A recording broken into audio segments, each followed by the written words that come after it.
The way you see your life shapes your life. How you define life determines your destiny. Your perspective will influence how you invest your time, spend your money, use your talents, and value your relationships.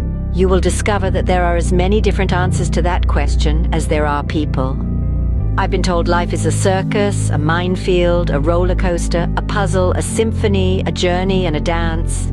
People have said, life is a carousel. Sometimes you're up, sometimes you're down, and sometimes you just go round and round. Or life is a 10-speed bicycle with gears we never use. If I asked how you picture life, what image would come to your mind? That image is your life metaphor. It's the view of life that you hold, consciously or unconsciously, in your mind. It's your description of how life works and what you expect from it. People often express their life metaphors through clothes, jewelry, cars, hairstyles, bumper stickers, even tattoos. Your unspoken life metaphor influences your life more than you realize. For instance, if you think life is a party, your primary value in life will be having fun. If you see life as a race, you will value speed and will probably be in a hurry much of the time. If you view life as a marathon, you will value endurance. If you see life as a battle or a game, winning will be very important to you. What is your view of life?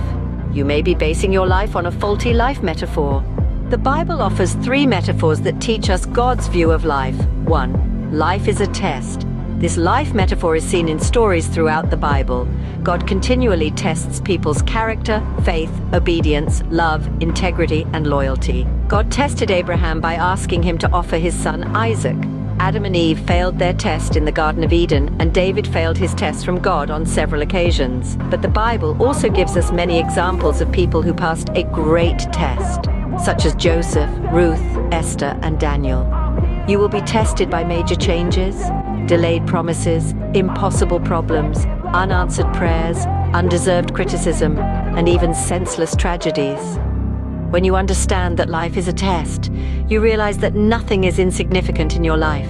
Even the smallest incident has significance for your character development. The good news is that God wants you to pass the tests of life, so He never allows the tests you face to be greater than the grace He gives you to handle them. Every time you pass a test, God notices and makes plans to reward you in eternity. Life on earth is a trust. This is the second biblical metaphor of life. Our time on earth and our energy, intelligence, opportunities, relationships, and resources are all gifts from God that He has entrusted to our care and management.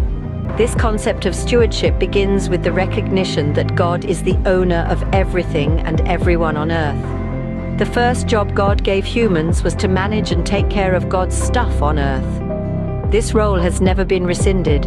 It is a part of our purpose today. Everything we enjoy is to be treated as a trust that God has placed in our hands. This is a very important truth. God says there is a direct relationship between how I use my money and the quality of my spiritual life. How I manage my money, worldly wealth, determines how much God can trust me.